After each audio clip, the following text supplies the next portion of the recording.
Welcome, my friends. For those just joining us, we're doing a little hashtag. What do you remember about sensation? So what we were talking about yesterday, what did you learn about sensation? And I'm letting you hashtag in the chat box or on the whiteboard, or of course, if you want to, I don't know, try running it all together on the mic. Oh, Caleb! Virtual high five, my friend. That is an awesome hashtag. Anybody add anything to that hashtag? I love that. Sensations come through our five senses, which are sight, touch, hearing, smell, and taste. I'll put that over here on the whiteboard too, so we can all see it. All right. Physical feeling or perception. Very nice. Caleb even did the hashtagging it. Thank you very much. Okay. Sorry. So I like these. Very nice. Anything else? Yes, sensation of all five senses. Very nice. Hashtag contact with the body. Yeah. Anything else you would add? That's good. Yeah. Add in that hashtag, right? It makes all the difference. That's just a different way to write. Sometimes it's just fun to try things differently.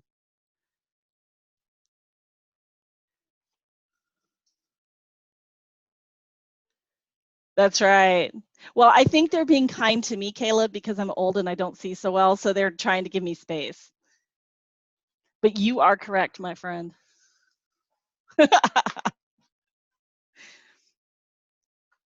Anybody want to add a hashtag about sensation? What did we learn yesterday? Remember that thing called transduction? What was that?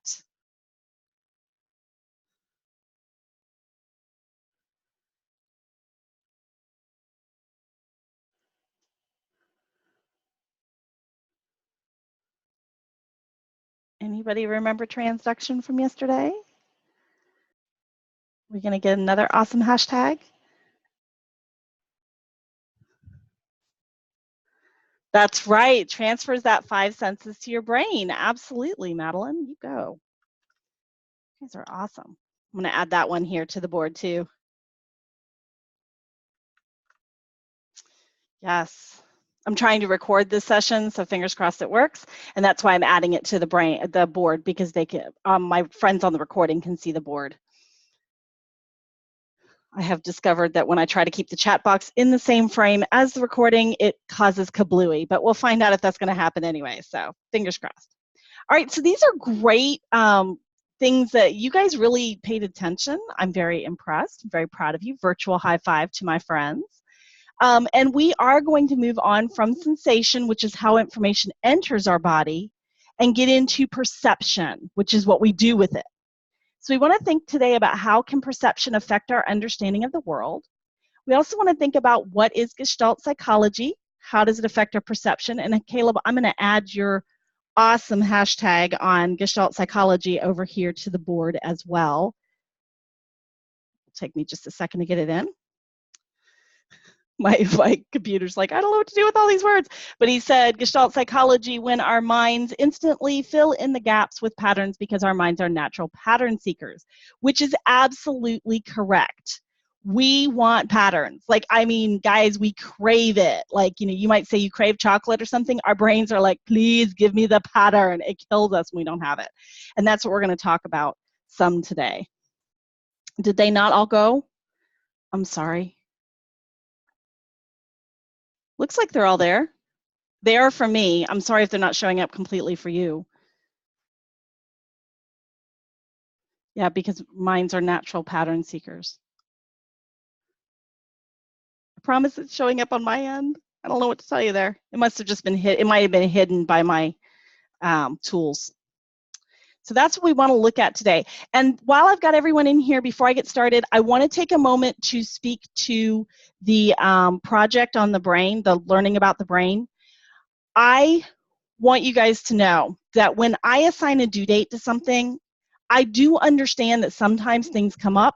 You're not going to be able to get that finished. Sometimes you're going to be a little bit late. I know I've got friends evacuated because of the hurricane. I've got friends who don't have computers yet because they're still waiting for that to be sent. I get it, okay? So I want you all to take a deep breath and understand that I don't judge people if things come in late.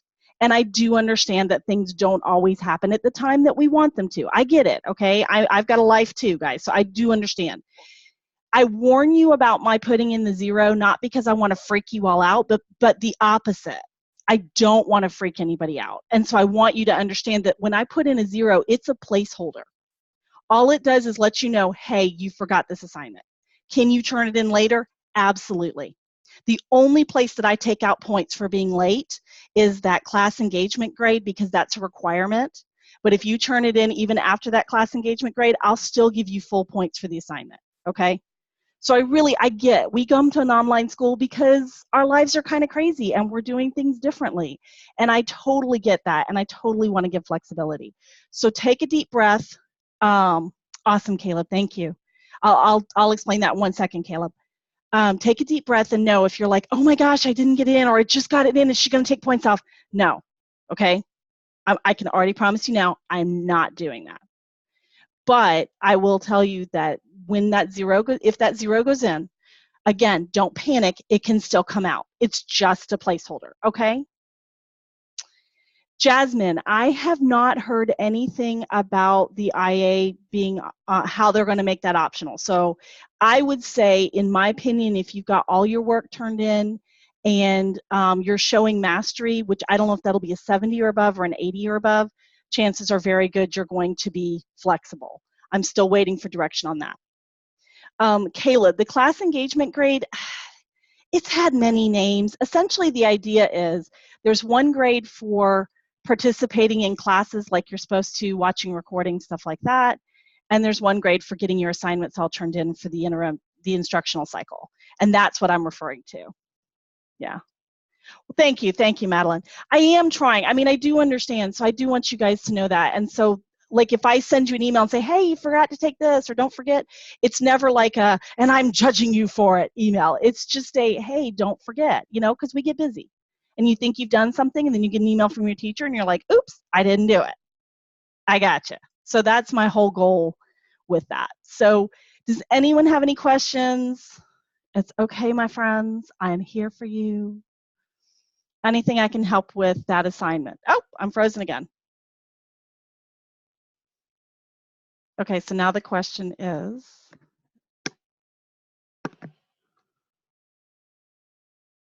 yep, I sure am.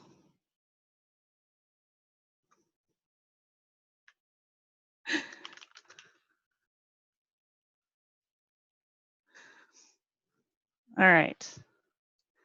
There we go. Is that better? Am I back? I'm trying to return. I know, really. Okay, so does anyone have any question about the assignment or just in general? If you have a question about the interim assessment, just hold that question for a moment. But does anyone have a question about the assignment or anything? Yes, Caleb, we do have a lab. Actually, the lab we'll be doing it in class today. It's just due tomorrow because, you know, the other students do it tomorrow. Oh, yay, good. I hope you mean that. I do try to make the labs fun, but everyone likes different things, right? And if you don't mean it, by the way, I'm not mad. Everybody likes different things. All right, so moving on to the IA1. Oh, good, Jasmine. Oh, okay, great. So this schedule next week gets weird, so super weird. I'm sorry. Here's the deal, guys. We have a review session on Wednesday of next week for the interim assessment 1. I will do my best, Caleb. And then we have our test on Friday in class. Okay, so Jasmine brought up a good question asking about who gets flexibility. I am still waiting for a direction on that, but like I said, I don't know if the mastery score would be an 80 or a 75 or 70, but my thought would be if you're submitting all your work, you've been attending the classes, you've been keeping up with everything, and you're showing mastery, chances are very good you're going to be flexible. But I am still waiting for specifics, okay? So if you're not flexible, if you are one of my required friends, Everybody's welcome to this review. I will have review things out for you guys so you can practice on your own as well. I'm sorry, I'm just a little behind getting it together because I had to make a complete change to the test. The session where we'll actually get together, notice that's Friday afternoon, and there's only one makeup session after that. So you guys really need to make sure you're coming for that. Does anyone have questions on this? I put the whole schedule because that way you could look at other classes too. But I just want to make sure we're familiar with the fact that we're Wednesday at 10:55 for our review, and we're Friday at 12:30 for our test. Yes, Jasmine, it will be an Illuminate, just like the pre-test. And I will tell you that Illuminate does not like it when you walk away from it. When you pause, it can cause problems. So I do encourage you to sit down and take it. Notice you've got, an hour and a half or so to take it. So take full advantage of that time. If you need to walk away or whatever, I think there's a pause button. Just make sure you hit that. I can't swear to that pause button, though. That's the thing I'm not 100% sure of. Any other questions on the IA1? Caleb, I'm not 100% familiar with Illuminate. I do believe there is a way to go back in and see it. A lot of students have told me what they did is just clicked the link to take it again, and then it told them what they got. But I need to find out how you find out what you got. I know there's a way to do it. I'm just still learning.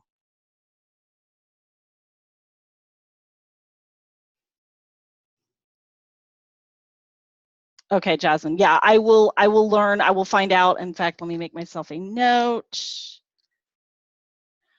How to see the score. Because I know someone told me how to do it, and I'll find out. Okay. Yes. All right. So I just made myself a note so I can work on that. What I may do is have it in the same place on the module where it tells you about the interim assessment coming up. I may have the instructions on how to see your score in there too. That's a great question. Anything else?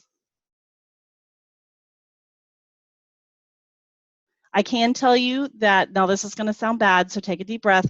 The interim assessment is 37 questions, okay? 32 are multiple choice. 4 are a matching question, so I have to give a number to everything where I didn't used to, and then 1 essay, but the essay is something you'll have a chance to practice with the study guide. And when I say essay, I'm going to give you an entire page to write your essay so you have enough space, but I'm looking for a 3 to 5 paragraph answer, 3 to 5 sentence answer. Oh Lord, 3 to 5 sentence answer, not paragraph, sorry. So I'm looking for you to be able to answer the question. Yeah, and I will, like I said, you will have a chance to practice on the study guide, so you won't be shocked by it. Yep, sorry about that. That just slipped right out the wrong way. Jasmine, is it timed? Yes, I believe it is, not by my choice. I believe it's a 60-minute test with 90 minutes for those with extended time. But I'm still looking to find out more about that, what the options are there. Yeah, I don't like it either. I really dislike it. I don't like doing it like that because I think sometimes people need a moment to walk away. But, at the same time, the school has their rationale, and I like my job, so sometimes I have to do what I have to do. Okay, yeah, Jasmine, those who do will have it. Absolutely. I'm just figuring out exactly how to set all of that up. And as soon as I do, I will, like I said, let you guys know. Any other questions? These are good ones. I am sorry though. I know some of you are a little freaked out here. Okay, so we'll talk about this again Friday. So if you think of a question and you want to come back Friday and ask, you're welcome to. Oh, I see a couple more questions here. Sorry.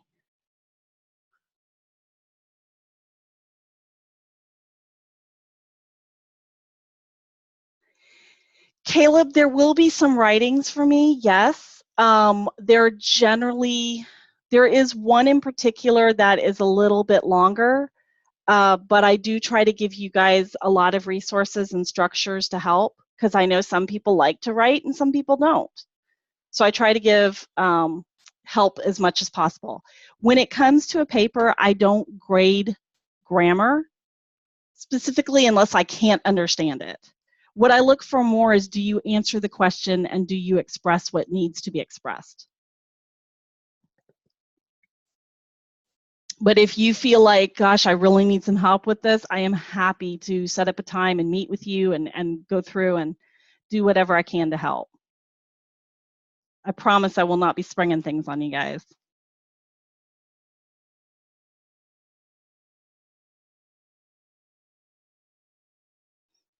Sorry if I freaked anybody out there.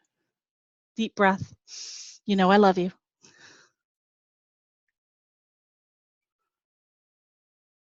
All right, I'm going to move on, but like I said, I'll come back to this Friday in case you come up with some questions before then or anything you need clarification on. Oh, sorry, I forgot to click that button, so that would come up for you. So there you go. There's my fun graphic. All right, so you tell me, which way is up? Is this guy standing on his head, or is he standing on his feet and they flipped the camera? Wow, cool, Caleb. That's awesome. So what do you guys think? What's he doing? They flipped the camera, Caleb?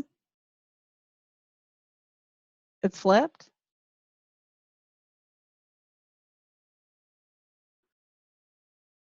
I don't know. I mean, take a look at his shirt. It's kind of lifted.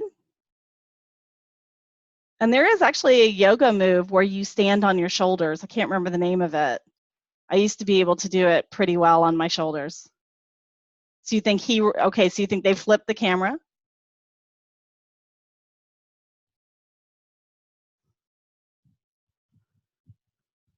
Okay. So gravity looks like it would be on his feet, but yeah, I can see that, like if it's a green screen. So look at his jacket. Well, his jacket's kind of pulled up there. It's like around his shirt. It's blue, and it does look kind of pulled up.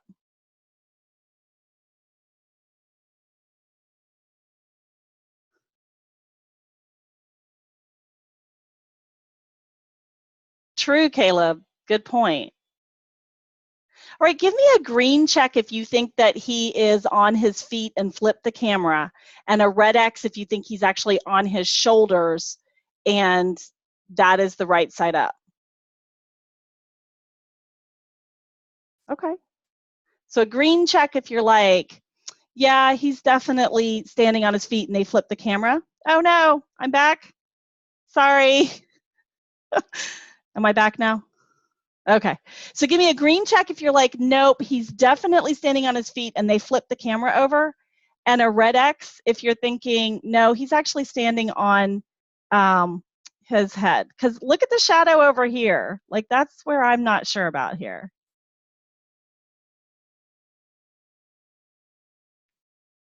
You're going to be so mad.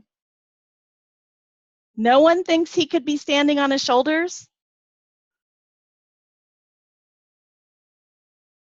Are you sure? I mean, look down here. Look at the shadow. Like, that looks like a floor shadow. That doesn't look the same either way, safe either way. I don't know. That's like very clean to be a floor. Look at the shadows behind him. You say it's green screen, so it doesn't matter, Madeline? Kind of looks like a car place, like you might drive near. Yeah, it could be a parking garage. Yeah, Jasmine.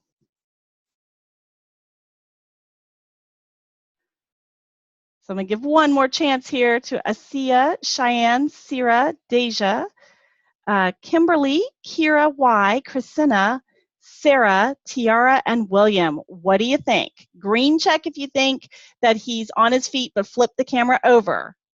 Red X if you think he's on his neck and shoulders and is doing like a yoga move with his feet up towards the floor. And if I called your name and you're like, but I gave you a check, it just means it's not showing up for me. Oh, all right.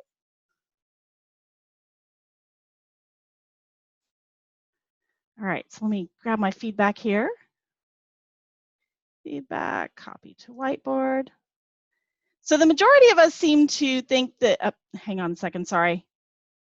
My computer and I are having a minor argument. There we go. All right, so the majority of us seem to think that he is on his feet, but it's been flipped over. But I do have a friend who's not sure, thinks maybe he's on his shoulders. Then I got 6 friends who just, I don't know that you guys even know what to tell me. Honestly, I have no idea. I found this picture and I thought it was kind of funny and I wanted to see what you guys thought, but I really don't know. What makes me wonder is it does look like this is sloping, and typically a slope would indicate the floor.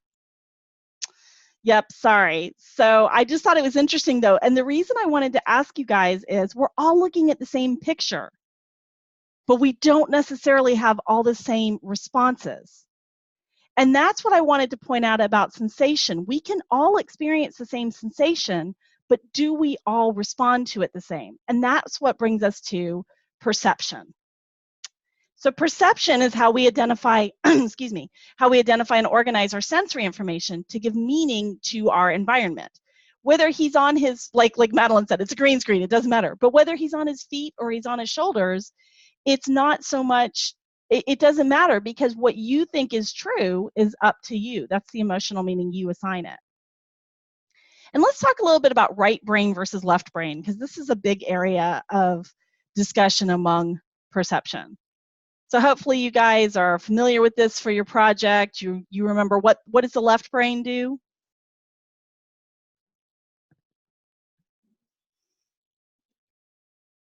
Order, work, anything else? Analytical, ooh, good word. Reality-based, Madeline, oh, I like these. And how about the right brain? What does it do? It's creative, yes. It creates, it's artistical, I like that. Imaginative, absolutely. And does anybody remember, here's the bonus question, does anybody remember what we call this thing that runs between the left and right brain? What do we call that piece? That bridge between the two hemispheres?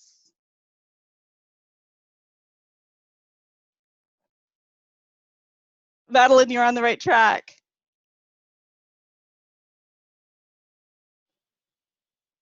Can't remember, that's okay. I'm just seeing if we can remember. It's not a neurotransmitter, that's the chemical between neurons. Close, it's the corpus callosum. Remember, it's the bridge between the two. The corpus, yeah, there we go, the corpus callosum. Corpus means body, and I cannot remember what callosum means, but it essentially is like a bridge. It refers to being a bridge. So remember that information can travel back and forth. You know, if you're imagining something and then you want to get the lines just right, and then you want to make a story about it, and you can't remember how many paragraphs you should write, the information's going back and forth all the time. That's okay, because as long as you remember it for the test, you're doing good. So I know, I'm sorry, I reused a meme there. I forgot to change it. So I have a question. Are you right-brained or left-brained? Give me a green check if you think you're left-brained, a red X if you think you're right-brained, and a turtle if you're not sure. Jasmine, you're more right-brained? Okay.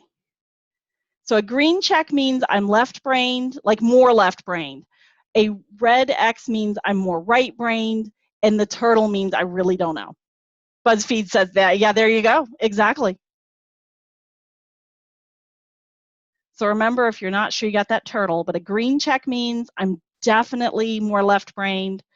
You know, if you're a more analytical, organized person. Red X means I'm definitely more right-brained and more creative, artistic person. Turtle means I'm still not sure.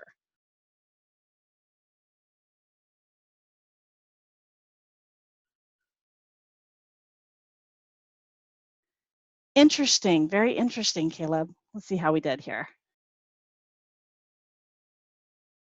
Sorry, I gotta click all the buttons. Did that work? Oh, I think it went on top of the other one. Hold on. There we go. Okay. So it looks like I've got 6 people who aren't sure, 3 who are definitely more left brain, 5 who are more right brain. I would put myself in the more left brain category. We're kind of evenly mixed. Deja and Caleb, you guys have got such interesting points here.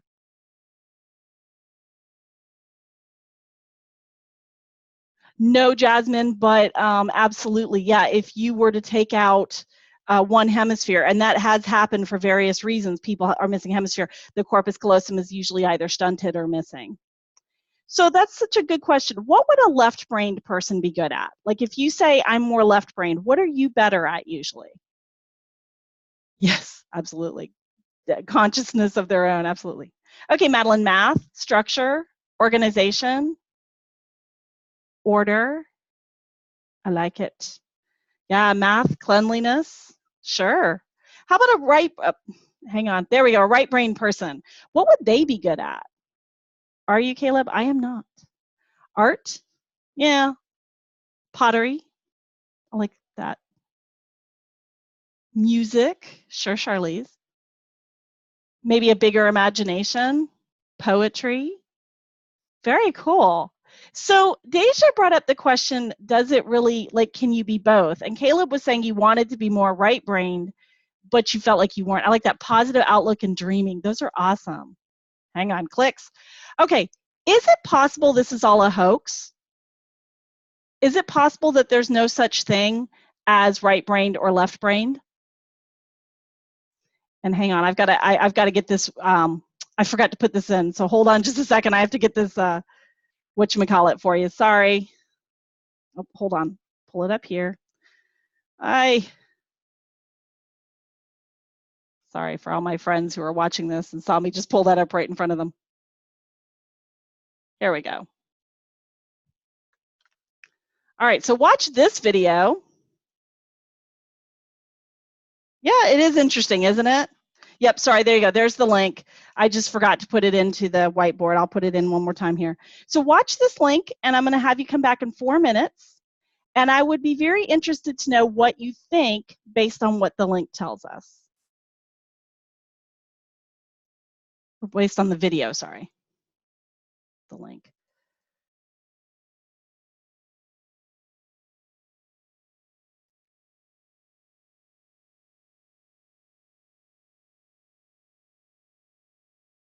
It's an interesting question, and it's funny because when as a kid, everybody was obsessed. Are you a right brain person? Are you a left brain person? And you were like placed in certain situations and you were put into certain categories. And I always grew up being told I was left brained. And when I watched this video, it was like, oh, and my left and right brain work together all the time. I may have one side that I kind of lean towards a little more, but it's kind of an interesting point. Yeah, Jasmine, the fact that it could be either, absolutely.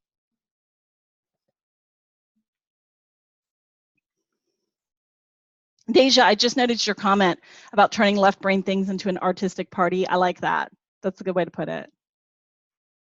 So did that make anybody smack their head, or I know Caleb did, or say, you know, wow, I never thought about it like that? Or does it change your opinion of who you are or your brain?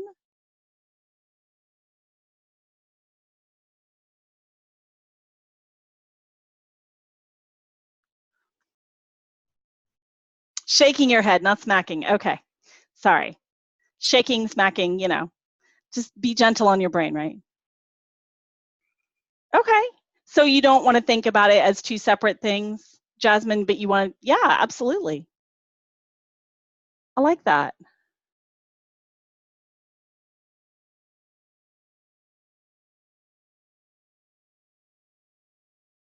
Yeah, Nathan, that is kind of an interesting point. Like, does it really matter? Because does that really change who you are or how you look at it?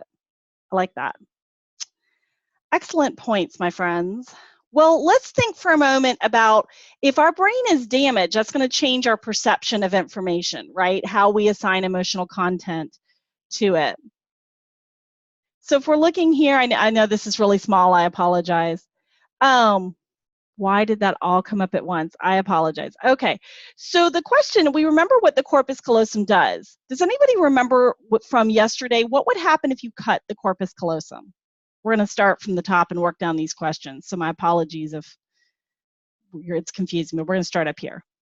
So what's going to happen if we cut the corpus callosum? Remember we learned about split brain? Actually, Caleb, you would not.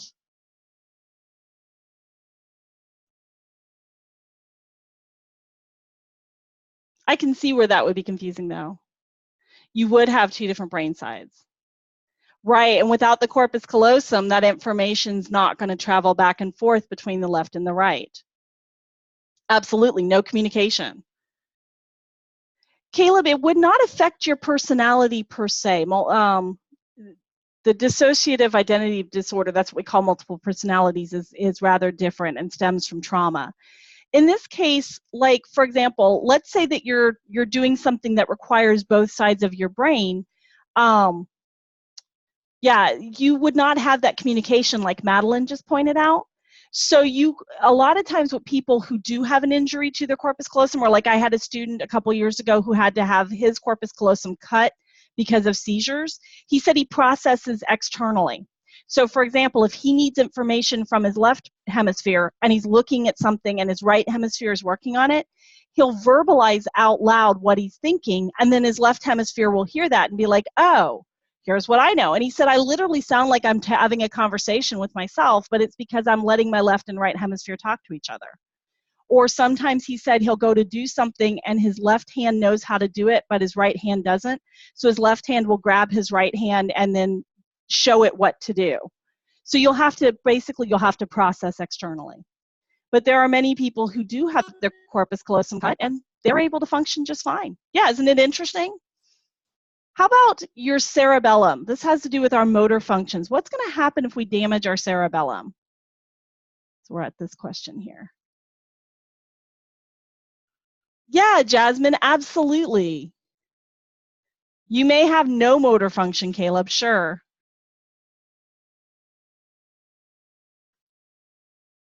You could also have like paralysis. Oh, sorry, I see some others jumping in to answer. By the way, if my slide is really small, don't forget on the bottom left, you have the ability to make it bigger so that you can see what we're talking about. Yeah, we may have problems to see it. Somehow our body's not going to know how to operate. Well, Madeline, that's a good question. So depending on where it's damaged, it might infect involuntary movements, it might not.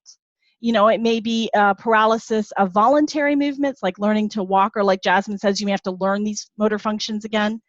But if it's damaged in certain areas, it could affect your involuntary movements. Aphasia, yes. Aphasia has to do with, generally with speech, but it has to do with injury to the brain. Caleb, yes. So depending on where your cerebellum is injured you, absolutely. All right, so when we look at something called Broca and Wernicke's area, and I know they're kind of hard to see, but I have to make this a little bit bigger. Pardon me a second. I can't even see it. So Wernicke's area is over here on the left side, and Broca's area is over here on the right side. And these are the two parts of our brain that are responsible for speech. Broca's area produces speech. Wernicke's area receives and understands speech. So right now, I'm using Broca's area to speak to you. You're using Wernicke's area to hear what I have to say and understand it. And damage to that would be called aphasia. So what would happen if a person's Broca's area was damaged? So up at the picture, that's this part right here. That's on the right side. Speech would be hard, absolutely. Could they understand somebody? Yes. And people who have an injury or a seizure that damages Broca's area, they may not be able to speak very well. A lot of times they're able to write, so they can still write information, they just can't speak. And they may say things that make no sense, but they can still understand what you're saying. What about Wernicke's area? What if my Wernicke's area was damaged, if I had Wernicke's aphasia?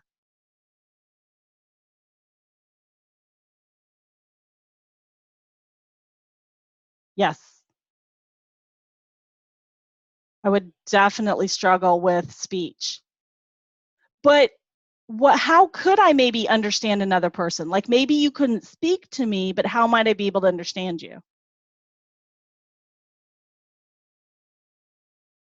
Yeah, if you write to me or if you give me signs, I could probably still understand. So that information is locked in there. I'm just having trouble receiving it from you verbally.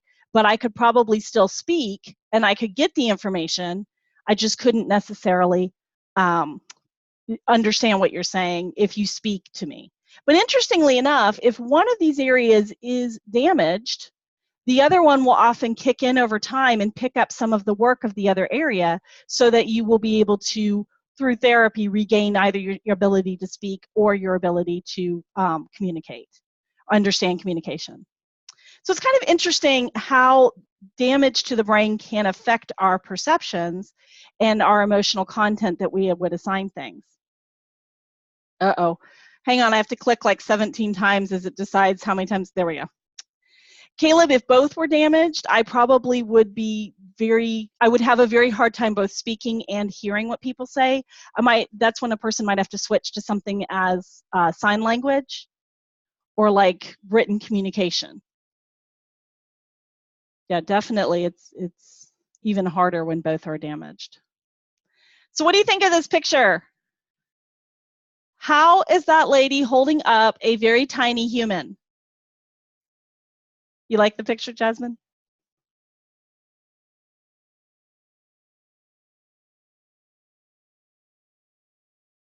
The human is very far away? No, it's just a very tiny human. It's perspective. She's not holding that up. What? You're destroying my dreams here, people. No, I'm kidding. You are absolutely correct. Oh, okay. Yeah, I'll put you on the mic.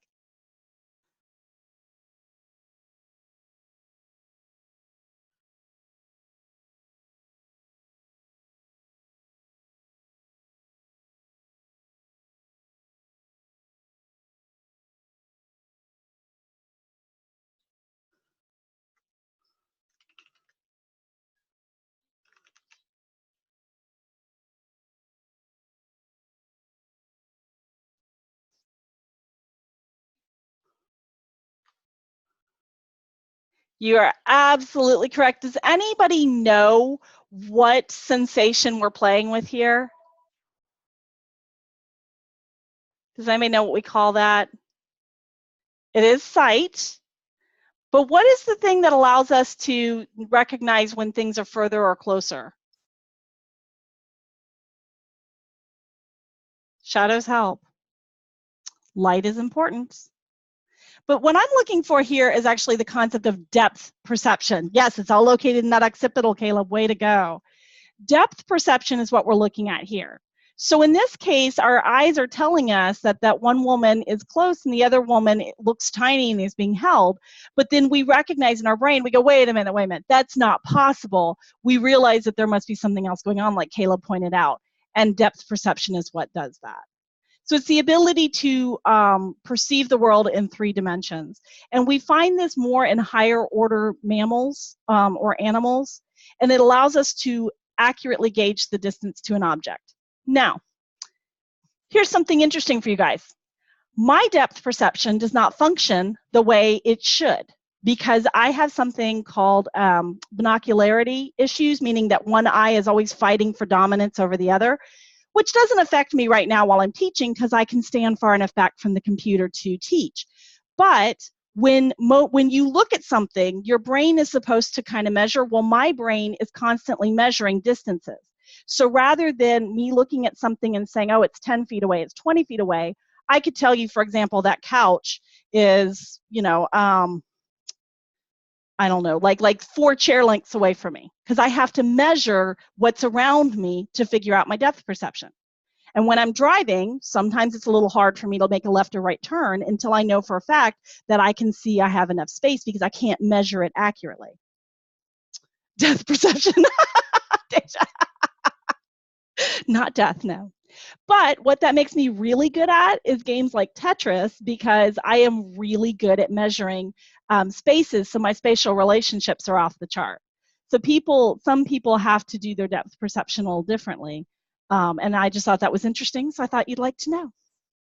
That's right. Yeah, Tristan, when you have to split like bifocals, they can really affect your depth perception too. I love Tetris, man. Leave me alone. You should see me pack the car though, or like my suitcase. I can get things in there that you wouldn't imagine would fit. So that's just kind of interesting. And I didn't know if anybody else maybe had interesting issues with depth perception as well.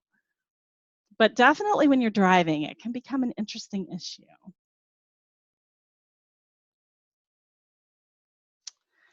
All right, so here is a good question, guys. We have all the sensory information coming at us all the time, right? I mean, I told you that. So how do we process this without becoming overwhelmed? I mean, everything's coming at us at once. How come our brains just don't go, ah, and explode? Not that I want that to happen. And then there are people who don't have the ability to process. So how are we as humans, yours does explode, oh no. Yeah, Caleb, how do we pick those issues? That's kind of the question. So in 1912 in Germany, people first began to look at this information. And what they decided is that our brains interpret information as a whole. Rather than breaking down every sensation into all its pieces, we look at the whole that it creates, and that's what we focus on. So the whole is greater than the sum of the parts. And so that's why sometimes, like you do those puzzles where it's like, find this guitar hidden somewhere in the picture. Well, that's why that can be really tricky, because our brains want to look at the whole picture, not pick apart the pieces. So we have to kind of do that. And this is what's known as Gestalt Psychology, or the laws of perceptual organization. And I say law, but really it's like a guideline. It's not like you're breaking the law or going to jail. But as Caleb pointed out to us, our mind really wants to find the patterns. Even when those patterns don't exist, we want those patterns. So that is what we're going to talk about here with Gestalt Psychology. So there's a little meme for you to make you smile. So let's talk about Gestalt Psychology.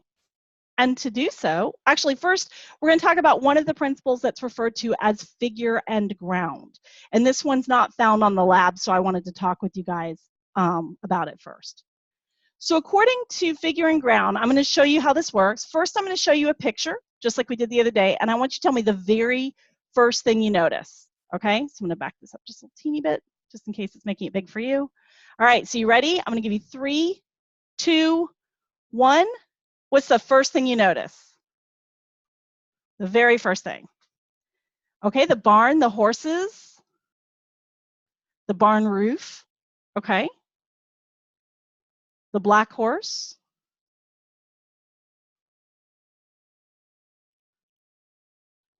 Okay, Nathan, the mountain. Anybody else? First thing you notice? The lines on the barn. Okay, yeah, like those panels on the barn roof. Okay, I'm kind of surprised because no one mentioned the road or the trees. You guys don't see the road or the trees? Make the picture big. Take a look. Oops, sorry. See right along here in the back? There's a road right there. And then see the trees over here? They're all kind of rusty. Yeah. There is a power line, yeah, but that's actually a road right through there. Yes. So why is it we saw the barn and the horses and the mountain before we saw the road and the trees?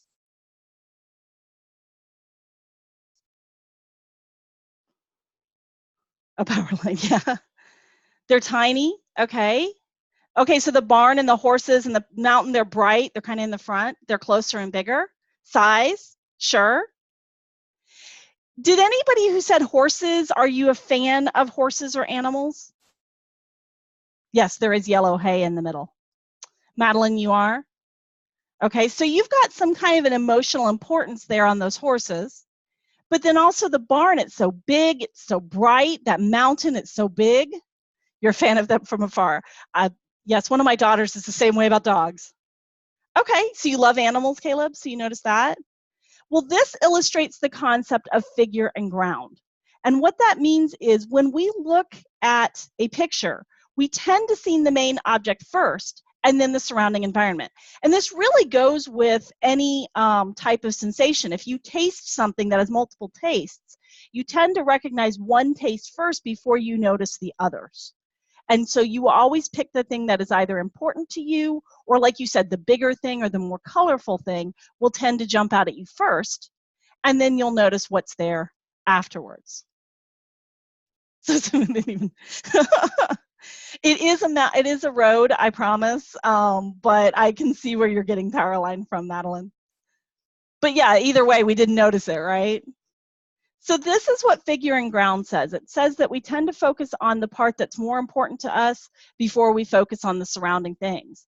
So for example, if you're outside and someone calls your name, there might be birds tweeting, there might be the sound of an airplane overhead, there might be wind running through, but you're going to focus on the important stimulus first, which is the sound of your name being called, over the rest of it. So now we're going to do a Gestalt Psychology lab. And if you take a look at your hamburger, the 3 lines, you go to my web links. This I did put in. You're going to start with the document that's called Gestalt Psychology Lab. And I'll now put that in the chat box as well. So give me one split second. There you go. And in case you have any problem, the videos are also listed there in case it's not working off of the Google Doc. But you're going to do part 1. And when you're done with part 1, you can look at part 2, but come back because we're going to talk about part 2 and or part 1 and make sure that we have the answers. Okay? So I'm going to go ahead and put 10 minutes up on the board so that we can come back and talk about these questions. And like I said, you can continue on to part 2 until time is up, but then return when it's time to go over part 1. That's right. Don't submit. Thank you. I always forget to say that. Thank you very much.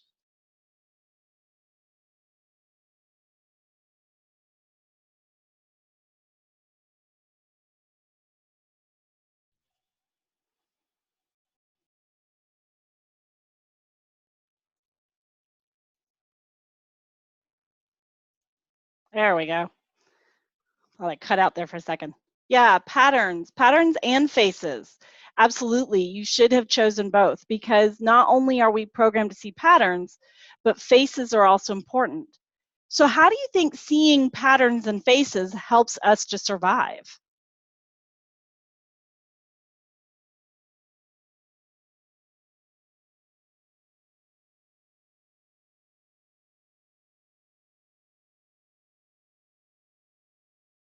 Well, let's see what someone else might think.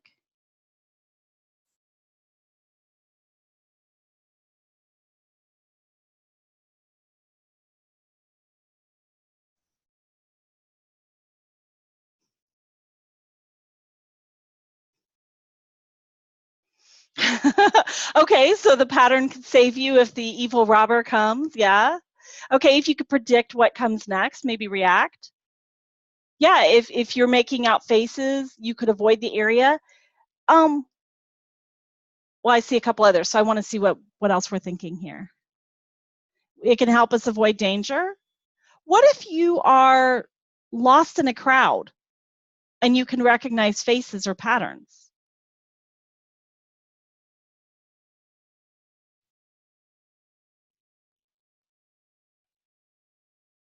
Yeah, maybe know who's safe, right? Your mom or someone. Seek dad. Yeah, absolutely. Find someone who's friendly. Or if you recognize certain patterns or signs, I know that a person in blue who has on that gold shield, that's a police officer, he can help keep me safe. Yeah, Deja, that's right. Looking for those people with the wanted sign. That's right, goes to Goodwill to find your mom. So how about at 244, question number 3. Did you see any images or patterns in the picture that he showed on the screen?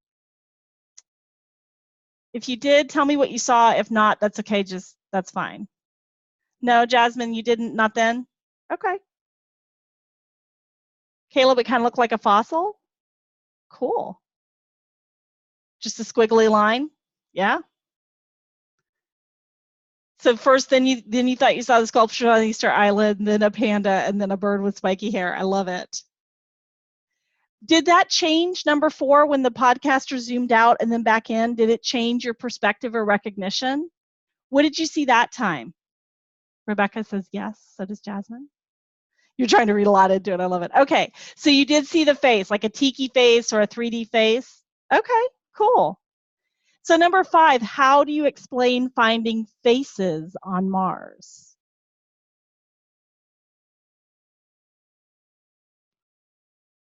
You couldn't see that at first, so they had to change your perspective? Okay. You said it's a need to see patterns? Number 5, you have 3 choices. You can choose the 2 that I created, or you can come up with your own answer if you don't like either of those and you want to come up with your own. Okay. Yeah, I mean, it's interesting. You know, if you say another civilization, put them there as monuments. Okay. You know, I was just curious what you guys thought. All right. So we're going to move on to part 2. Oh, just out of curiosity, what do you see here?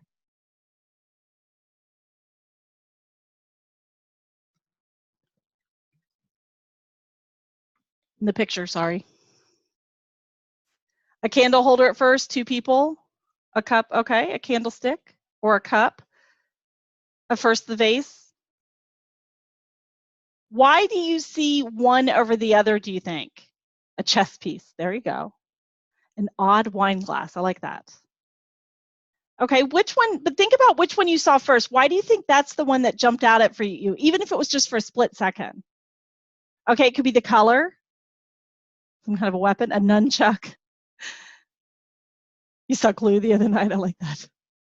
Yeah, it kind of depends on where you're looking. That's a good point, the shape. Of course, we're geared to see faces, right? So it's possible that some people may have seen the faces first because that proves how important faces are to us.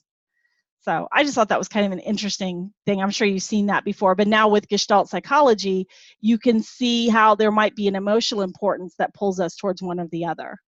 Oh, you see him, Samirin? Good. Yes, well, we're not going to go over the second part. No, you're going to do that, but I'm going to sit right here if you have any questions. Oh, you didn't see it? Oh, there you go, Deja. So now I'm going to ask you guys to go on to section 2, and you're going to be using this website, and sometimes it doesn't come up on the Google Doc like it's supposed to.